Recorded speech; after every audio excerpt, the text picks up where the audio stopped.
नमस्कार, 4 बजे की 4 बड़ी खबरों में आपका स्वागत है। मैं हूं आपके साथ रोहित झा। आज हम जिन 4 बड़ी खबरों पर चर्चा करेंगे उनमें सबसे पहले प्रियंका गांधी से जुड़ी हुई एक खबर है, जहां प्रियंका गांधी ने आज भारी समर्थकों के साथ में वायनाड से नामांकन दाखिल किया है। वहीं दूसरी खबर ब्रिक्स सम्मेलन को लेकर है, जहां आज पीएम मोदी चीनी राष्ट्रपति शी जिनपिंग से मुलाकात करेंगे। ये मुलाकात बेहद अहम है। 2020 में गलवान झड़प के बाद दोनों नेताओं के बीच यह पहली बायलैटरल मीटिंग होगी। तीसरी खबर महाराष्ट्र चुनाव को लेकर है, जहां एनसीपी अजीत पवार गुट ने पहली लिस्ट जारी की है। इसमें 38 कैंडिडेट्स के नाम शामिल है। महाराष्ट्र के डिप्टी सीएम अजीत पवार बारामती से चुनाव लड़ेंगे। वहीं चौथी खबर भारतीय क्रिकेट टीम से जुड़ी हुई है, जहां न्यूजीलैंड के बाद भारतीय टीम की काफी आलोचना हो रही है। इसी को लेकर कोच गौतम गंभीर ने बड़ा बयान दिया है।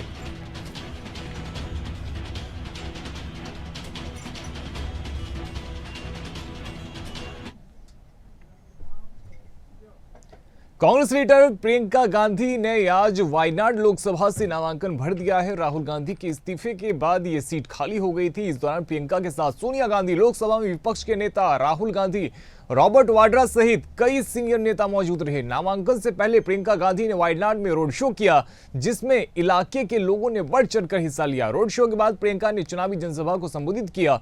प्रियंका व गांधी वाड्रा ने वायनाड में नामांकन भरने से पहले जनसभा को संबोधित करते हुए कहा कि मैंने पिछले 35 साल में अलग अलग चुनावों के लिए प्रचार कर रही हूं। यह पहली बार है जब मैं आपके समर्थन की मांग आपसे कर रही हूं। आपको बता दें, वायनाड उपचुनाव की घोषणा के तुरंत बाद कांग्रेस ने ऐलान कर दिया था कि प्रियंका गांधी केरल की वायनाड सीट से उम्मीदवार होंगी। कांग्रेस द्वारा वायनाड से एआईसीसी महासचिव को मैदान में उतारने जाने के बाद पार्टी कार्यकर्ताओं ने निर्वाचन क्षेत्र में पोस्टर लगाए थे। तो प्रियंका गांधी कांग्रेस की राजनीति में पर्दे के पीछे से तो काफी लंबे समय से सक्रिय रही हैं। 1990 के दशक के बाद आखिरी वर्षों से ही वो अपनी मां सोनिया गांधी के चुनाव अभियानों का जिम्मा संभालती रही हैं। इसके अलावा 2004 में जब उत्तर प्रदेश के अमेठी सीट से राहुल गांधी सक्रिय राजनीति में आए, तो प्रियंका गांधी ने ही उनके लिए जोरदार जनसंपर्क अभियान चलाया था। और अब प्रियंका गांधी वाड्रा ने भी वायनाड से लोकसभा के लिए नामांकन कर दिया है। तो कहीं न कहीं अब ऑफिशियली प्रियंका गांधी वाड्रा की राजनीति में एंट्री हो गई है। तो प्रियंका गांधी वाड्रा ने साथ ही कहा कि मैं पिछले 35 सालों से लगातार चुनाव प्रचार कर रही हूं, लेकिन यह पहली बार है जब मैं अपने लिए समर्थन मांग रही हूं। क्योंकि इससे पहले उन्होंने बताया कि इस प्रकार से सोनिया गांधी के साथ ही राहुल गांधी और तमाम कांग्रेस के नेताओं के लिए वो प्रचार करती रही हैं, लेकिन यह पहली बार है जब वायनाड से लोकसभा के लिए उन्होंने अपनी उम्मीदवारी पेश की है, नामांकन दाखिल किया है। तो केरल के वायनाड से प्रियंका गांधी वाड्रा ने नामांकन दाखिल कर दिया है।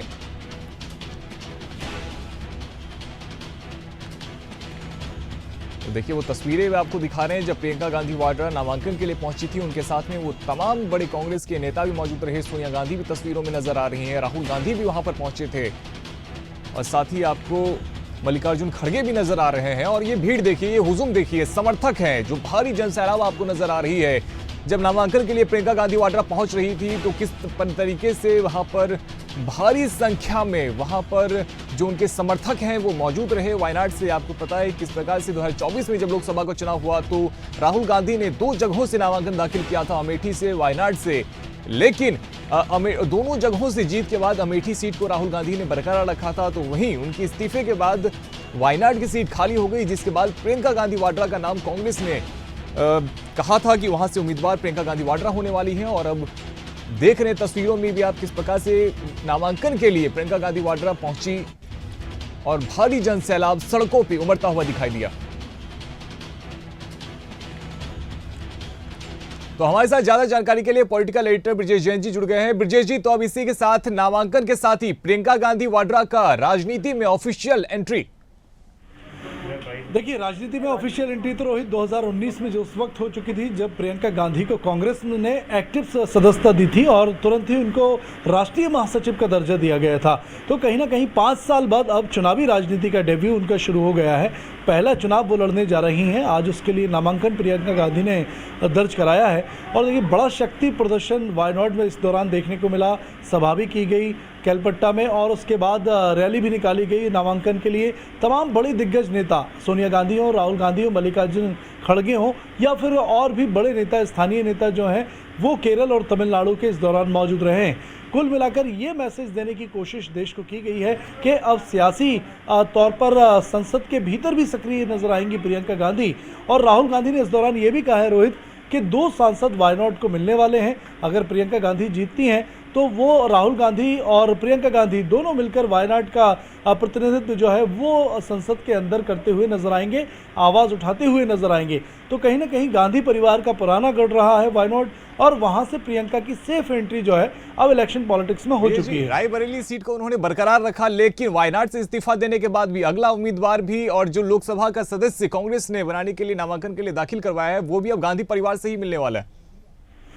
बिल्कुल, देखिए इसके पीछे की वजह यह है कि प्रियंका गांधी को हालांकि पहले सोनिया गांधी राजनीति में नहीं लाना चाहती थी। अब राहुल गांधी ही राजनीति में सक्रिय थे गांधी परिवार की तरफ से और सोनिया गांधी के अनौपचारिक रिटायरमेंट के बाद लगातार जब राहुल गांधी फेल होते हुए नजर आए राज्यों के चुनाव में, लगातार लोकसभा 3 चुनावों में, तो इसके बाद जो है वो प्रियंका गांधी की जरूरत पड़ी राजनीति में गांधी परिवार का प्रतिनिधित्व करने के लिए। पहले उनको सक्रिय सदस्यता दिलाई गई, तमाम जिम्मेदारियों पर वो अलग अलग रहीं, राज्यों की जिम्मेदारी, कई सीटों की जिम्मेदारी, मोर्चों की जिम्मेदारी उन्होंने संभाली। नीतिगत फैसलों की बात करें या चुनाव अभियान की बात करें, तमाम तौर पर सक्रिय नजर आती थी प्रियंका गांधी और टिकटों के बंटवारों में भी अहम रोल निभाती रही हैं। सिर्फ चुनाव लड़ना बाकी था रोहित और वो चुनाव लड़कर जो है सेफ सीट से चुनाव उनको लड़ाया गया ताकि उनकी एंट्री जो है वो संसद में सेफली कराई जा सके। जैसा कि आप भी कह रहे हैं कि सेफ सीट, चूंकि राहुल गांधी भी यहां से चुन के आते रहे हैं और अब प्रियंका गांधी वहां से आई है, अब लोकसभा में भी जब प्रियंका गांधी जाएंगी तो बहुत अहम हो जाएगा उनको सुनना। जब प्रधानमंत्री नरेंद्र मोदी के सामने वो भाषण देंगी, देश की जनता उन्हें लोकसभा से भी सुन रही होंगी। देखिए राहुल गांधी और प्रियंका गांधी के अगर मुकाबले भाषणों में हम बात करें तो महिलाओं को ज़्यादा अट्रैक्ट करने में प्रियंका गांधी सफल साबित हुई हैं। पिछले लोकसभा चुनाव में उन्होंने नारा दिया था कि बेटी हूँ, लड़की हूँ, लड़ सकती हूँ और बेटी बचाओ को लेकर भी तमाम तरीके के अभियान जो है वो उन्होंने चलाए थे। लड़की हूँ, लड़ सकती हूँ, काफ़ी हिट उनका जो डायलॉग था वो चुनाव में हुआ था। राज्यों में भी लगातार वे अपने भाषण में इस का जिक्र करती हुई नजर आई, यह नारा बुलंद करती हुई नजर आई। तो कहीं ना कहीं उनके जो सत्ता पक्ष पर कटाक्ष हैं, आरोप हैं, उनमें कुछ ना कुछ तथ्य होता था और यही वजह थी कि उनका ज़्यादा भीड़ जो है वो कलेक्ट कर पाती थी अपनी सभाओं में और यही वजह थी कि उनके जो भाषण की कला है, जो तीखी धार है अपने भाषणों की, शब्दों की, उसका इस्तेमाल कांग्रेस संसद के अंदर भी करना चाहती थी और यही वजह थी कि अब संसद में मुद्दे उठाते हुए प्रियंका गांधी नजर आएंगी और यही कांग्रेस की रणनीति भी है। अध्यक्ष अभी मल्लिकार्जुन खड़गे हैं, लेकिन राहुल गांधी ने भी कहीं ना कहीं इस्तीफा दे दिया था। उन्होंने कहा था कि मैं कांग्रेस का भी अध्यक्ष नहीं बनूंगा। गैर गांधी परिवार से कांग्रेस के अध्यक्ष मल्लिकार्जुन खड़गे हैं। क्या आने वाले समय में प्रियंका गांधी को बड़ी जिम्मेदारी मिलती हुई दिखेगी? बिल्कुल, देखिए यही वजह है। देखिए रणनीति ये हो सकती है कांग्रेस की कि पहले तो संसद में एंट्री कराई जाए, क्योंकि अभी तक वो ट्रेनिंग पर थी। 5 साल की ट्रेनिंग उन्होंने महासचिव के तौर पर की है, कई जिम्मेदारियां संभाली, कई में विफल रहीं लेकिन ज़्यादातर में सफल रहीं। महिलाओं को मैंने बताया कि बहुत बड़ा चेहरा जो है कांग्रेस के पास महिला चेहरा नहीं है और उसकी कमी दूर करती हुई प्रियंका गांधी बखूबी नजर आई हैं इन 5 सालों के दौरान और यही वजह है कि महिलाओं के मुद्दे को प्रखरता मुखरता से उठाने के लिए संसद में वो कमी महसूस की जा रही थी कि कोई महिला नेत्री जो है वो पूरी प्रखरता के साथ जो है वो महिलाओं के मुद्दे उठाती हुई दिखें। तो यही रणनीति है कि महिलाओं से जुड़े हुए मुद्दों को लेकर चाहे वो चुनावी सभाएं हो, इलेक्शन कैंपेनिंग हो या फिर संसद के अंदर मुद्दे उठाने की बात हो, तमाम तौर पर प्रियंका गांधी को इस्तेमाल जो है उपयोग किया गया है और अब संसद के भीतर भी वो जो है ऐसे तमाम मुद्दे उठाती हुई नजर आएंगी। कई बार उनकी तुलना उनकी दादी इंदिरा गांधी से भी की जाती रही है और ऐसे में कांग्रेस का उनको प्रोजेक्ट करना और लोकसभा में लेकर आना क्या रणनीति है? बिल्कुल, देखिए गांधी परिवार की रणनीति जो है वो काफ़ी पुरानी है। वायनाड से राजीव गांधी से लेकर इंदिरा गांधी तक का रिश्ता रहा है और आज भी देखिए पूरे नामांकन रैली में कई बार राहुल गांधी ने चुनाव अभियान शुरुआत करते हुए अपने परिवार का जिक्र किया। प्रियंका गांधी ने खुद कहा कि वो 35 साल पहले 1989 में जो है अपने पिता के साथ वायनाड आई थी, चुनाव कैंपेन में हिस्सा ले चुकी हैं। 35 सालों का चुनाव कैंपेन का उनको अनुभव है। जब वो 17 साल की थी तब से ही चुनावी अनुभव शुरू हो गए थे उनके, और लगातार वे कैंपेन में शामिल रही हैं। तो कहीं ना कहीं पूरी फैमिली का जिक्र इसलिए करना ज़रूरी था क्योंकि कहीं ना कहीं वायनाड का अटैचमेंट जो है वो इंदिरा गांधी से रहा है, राजीव गांधी से रहा है, और यही वजह है कि वो इमोशंस इस्तेमाल करना चाहती थी प्रियंका गांधी, और यही वजह है कि प्रियंका गांधी, राहुल गांधी दोनों ने अपनी फैमिली का जिक्र यहाँ ज़रूर किया है।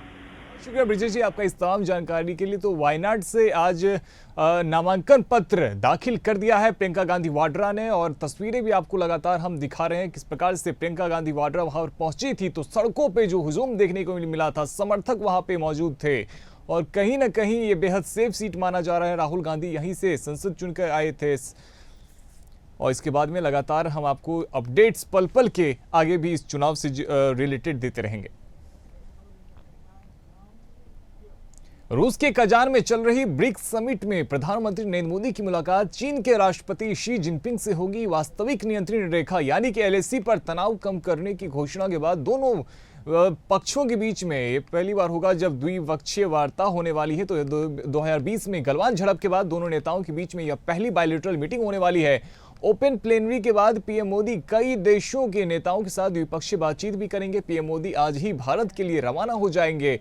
मोदी मंगलवार दोपहर को ब्रिक्स में शामिल होने के लिए कजान पहुंचे थे। प्रधानमंत्री मोदी और राष्ट्रपति शी जिनपिंग की अब तक 20 बार मुलाकात हो चुकी है, जिसमें अंतर्राष्ट्रीय सम्मेलनों के दौरान अनौपचारिक मुलाकातें भी शामिल है। 2014 में ब्राजील में पहली बार ब्रिक्स समिट के दौरान दोनों नेताओं की मुलाकात हुई थी।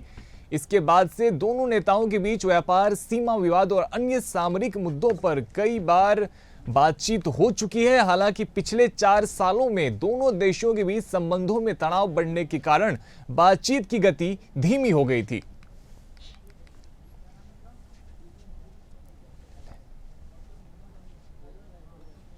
हमारे साथ चर्चा के लिए पूर्व राजनयिक डॉक्टर मोहम्मद अमीन साहब जुड़ गए हैं।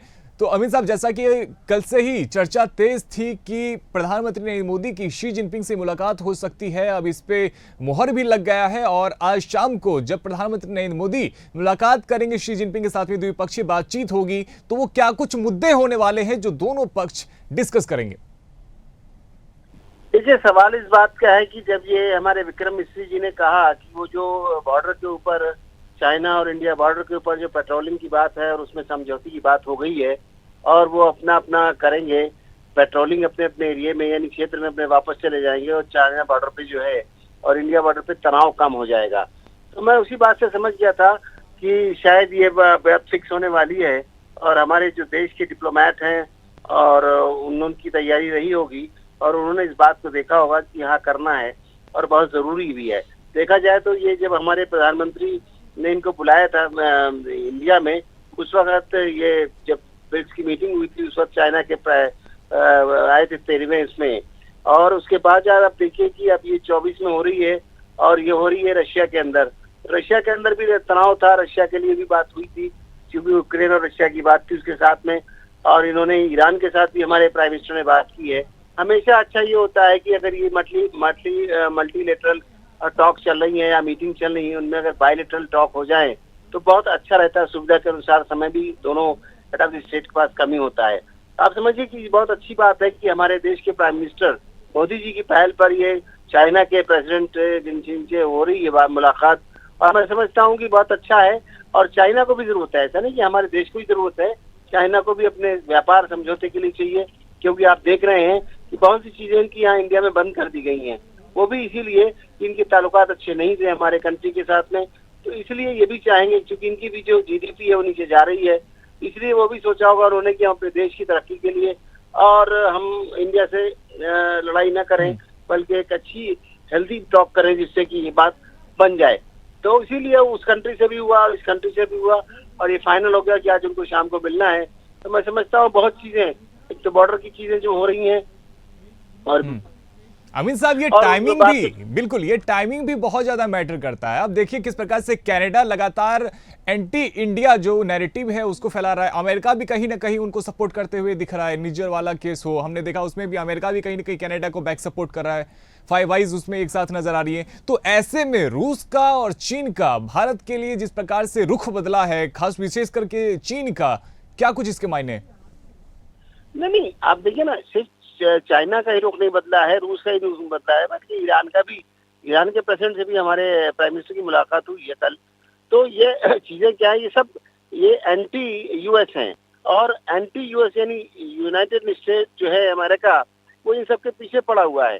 चाहे वो आप ले लीजिए रशिया, चाहे वो ईरान ले लीजिए, और चाहे चाइना ले लीजिए। तो चाइना को भी अपनी दिखानी है बात कि हमारी बात इंडिया के साथ ऊपर है।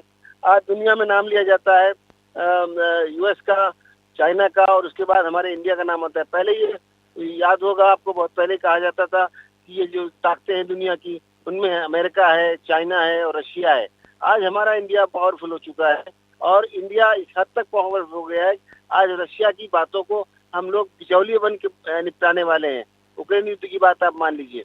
तो इस तरीके से देखा जाए तो आज चाइना को भी समझना होगा। अच्छा, ये चाइना और इसमें जो दोस्ती बढ़ी है ईरान, चाइना और इसके अंदर रशिया के अंदर, तो उन लोगों ने भी सोचा होगा, रशिया का काफी रोल है। रशिया हमारा आज से नहीं, बहुत पुराना दोस्त है। आपने सुना होगा एक गाना, जूता है जहाँ पानी और लाल टोपी रूसी सर पे और दिल फिर है हिंदुस्तानी। तो ये आज से नहीं रिश्ते हमारे इंडिया के, रशिया से बहुत पुराने रिश्ते हैं। और जहाँ तक सवाल है अमेरिका का, तो अमेरिका हमेशा डुअल पॉलिसी के लिए जाना चाहता है, डबल पॉलिसी करता है।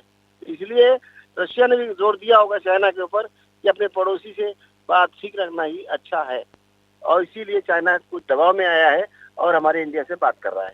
शुक्रिया डॉक्टर मोहम्मद अमीन साहब का हमारे साथ में जुड़ने के लिए। तो देखिए, आज प्रधानमंत्री नरेंद्र मोदी की चीन के राष्ट्रपति शी जिनपिंग से मुलाकात हो सकती है, और गलवान झड़प के बाद करीब 4 साल के बाद दोनों देशों के प्रमुखों के बीच में यह पहली बार बातचीत होगी।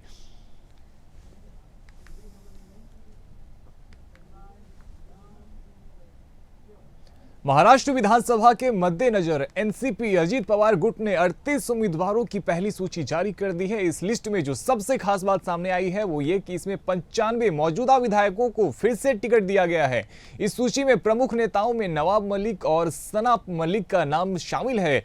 अजीत पवार खुद बारामती विधानसभा सीट से चुनाव लड़ेंगे। इसके अलावा येवला से छगन भुजबल, आंबेगांव से दिलीप वलसे पाटिल को, और साथ ही कागल से हसन मुशरिफ, परली से धनंजय मुंडे को उम्मीदवार बनाया गया है। अमरावती शहर से सुलभा खोडके, नवापुर भरत से गावित और पाथरी से निर्मला उत्तम राव विटेकर और मुमरा कलवा से नजीब मुल्ला को टिकट मिला है।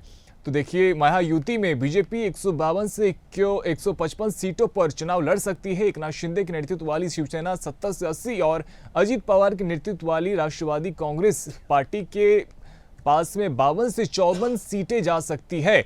अभी तक महायुति में बीजेपी ने 99 उम्मीदवारों का ऐलान कर दिया है, वहीं शिवसेना अब तक सिर्फ 45 सीट पर उम्मीदवार उतारे हैं। बता दें कि महाराष्ट्र में 288 विधानसभा सीटें हैं। राज्य में बीजेपी, शिवसेना और एनसीपी अजीत पवार गठबंधन की सरकार है, और ऐसे में अब एक एक करके देखिए जो नामों की जो सूची है वो भी सामने आ रही है, और लगातार हम आपको बता रहे हैं, पल पल की अपडेट भी आपको देते आए थे। आंबेगावमधून दिलीप वळसे पाटील साहेब, कागलमधून हसन मुश्रीफ साहेब, परळीमधून धनंजय मुंडे साहेब, दिंडोरीमधून नरहरी झिरवळ, अहेरीमधून धर्मबाबा आत्राम, शिवाधनमधून आदिती तटकरे, अमळनेरमधून अनिल भाईदास पाटील, उदगीरमधून संजय बनसोडे, अर्जुनी मोरगावमधून राजकुमार बडोले, माझगावमधून प्रकाशदादा सोळंके, वाईमधून मकरंदराव पाटील, सिन्नरमधून माणिकराव कोकाटे, खेळ आळंदी दिलीपराव मोहिते, अहमदनगर शहर संग्राम जगताप, इंदापूर दत्तात्रय मामा भरणे, अहमदपूर बाबासाहेब पाटील, शहापूर दौलत दरोडा, पिंपरी अण्णा बनसोडे, कळवण नितीन पवार। हमारे साथ वरिष्ठ पत्रकार प्रदीप नरोला जी जुड़ गए हैं। प्रदीप जी, 95% जो मौजूदा विधायक हैं उनको एनसीपी ने, अजीत पवार गुट ने फिर से रिपीट किया है। देखिए, इसमें कोई दो राय नहीं है कि जिस तरह से अजीत पवार गुट शरद पवार गुट से अलग हुआ, और उसके बाद जो सिचुएशन है, जो जो बड़े नेता उनके साथ आए, जो जो विधायक उनके साथ आए, तो ये पहले से ही तय था कि लगभग सभी की टिकट दोबारा उन्हें चुनाव मैदान में उतारा जाएगा, सबको टिकट दी जाएगी, क्योंकि अजीत पवार गुट बहुत पुराना गुट नहीं है, जो बहुत पुरानी पार्टी नहीं है, इसलिए अभी उनके साथ और नेताओं का जुड़ाव होना बाकी है। क्योंकि अब चुनाव आ गए हैं तो निसंदेह वही ज्यादातर सभी रिपीट किए जाएंगे, कोई एक आध में कुछ बदलाव हो भी सही तो, क्योंकि अब 53 से 54 सीटों पर अजीत पवार गुट के लड़ने की संभावनाएं हैं।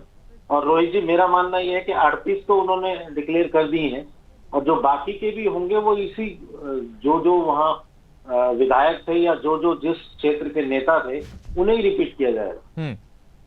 प्रदीप जी, तो कहीं ना कहीं माना जाए कि सीटों को लेकर जो कहा जा रहा था कि एनडीए में भी थोड़ा सा उलझता हुआ दिख रहा है, तो वो सारी चीजें क्लियर कर दी गई है और सबसे ज्यादा बड़ी सीटों पे यानी कि बड़े भाई की भूमिका में बीजेपी रहने वाली है।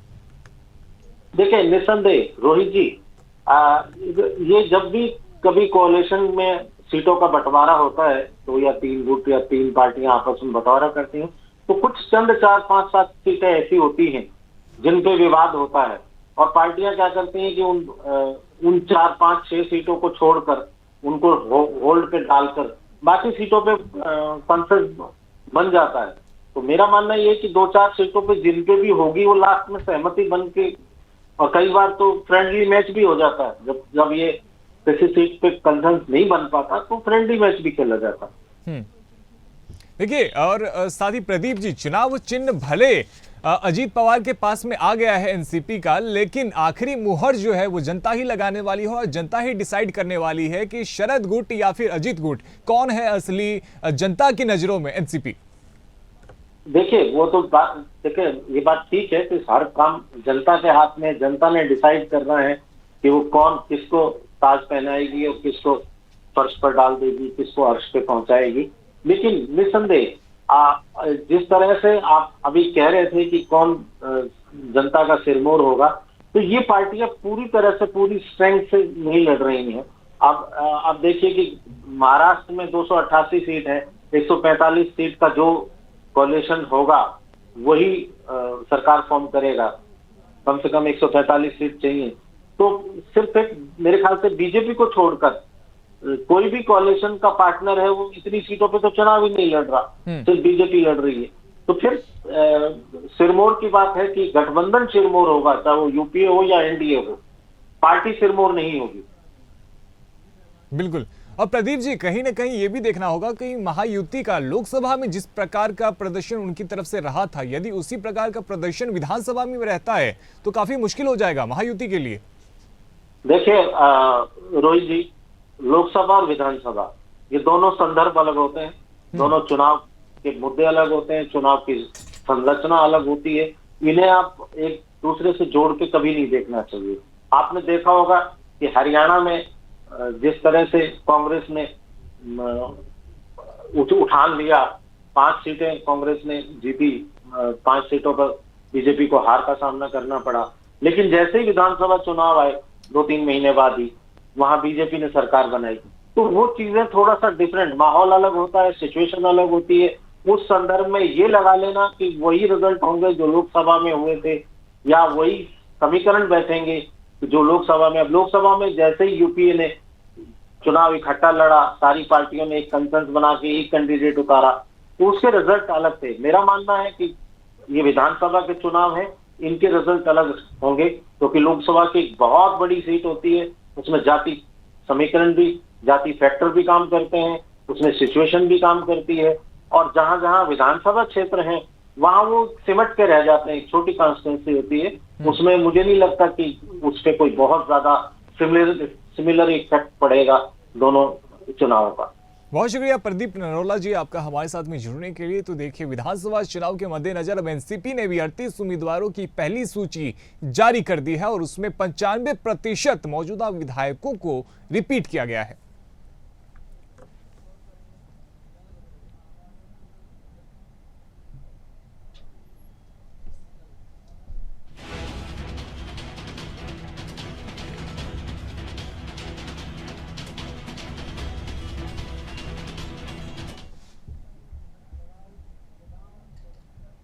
किस प्रकार से अब क्रिकेट से जुड़ी हुई एक खबर है। भारतीय कोच गौतम गंभीर ने केएल राहुल का बचाव करते हुए कहा है कि सोशल मीडिया से टीम की प्लेइंग 11 डिसाइड नहीं होती है, इसलिए यह बेहद महत्वपूर्ण है कि सोशल मीडिया के एक्सपर्ट क्या सोचते हैं इस पर ध्यान न दिया जाए। अहम यह है कि मैनेजमेंट क्या सोचता है। वे अच्छी बल्लेबाजी कर रहे हैं और कानपुर में अच्छी पारी खेली थी। हेड कोच ने यह भी कहा कि मैनेजमेंट केएल राहुल को बैक करेगा। गंभीर पुणे में 24 अक्टूबर से होने जा रहे दूसरे टेस्ट से पहले मीडिया से बात कर रहे थे। उनसे केएल राहुल के चयन को लेकर सवाल किया गया था। राहुल बेंगलुरु टेस्ट की 2 पारियों में महज 12 रन ही बना सके थे। वे पहली पारी में 0 पर आउट हो गए थे और भारतीय टीम वह मैच 8 विकेट से हार गई थी। इसके बाद सोशल मीडिया में केएल राहुल की आलोचनाएं हो रही थी। वहीं पहली पारी के बाद दूसरी पारी में फ्लॉप होने के बाद केएल राहुल आलोचकों के निशाने पर आ गए हैं। सोशल मीडिया पर केएल राहुल लगातार ट्रोल हो रहे हैं। सोशल मीडिया यूजर्स लगातार कमेंट्स कर केएल राहुल पर अपनी भड़ास निकाल रहे हैं।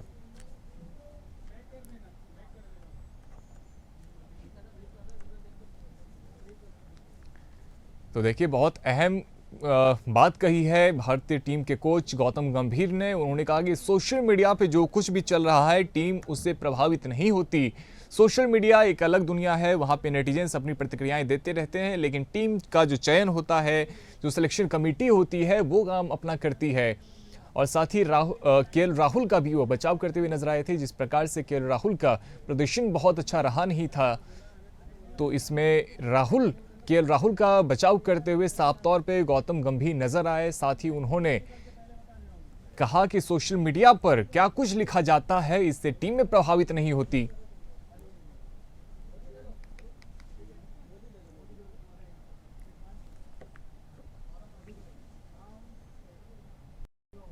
फिलहाल मेरे साथ इस बुलेटिन में इतना ही। देश और दुनिया की तमाम बड़ी खबरों के लिए आप देखते रहिए इंडिया अहेड। धन्यवाद।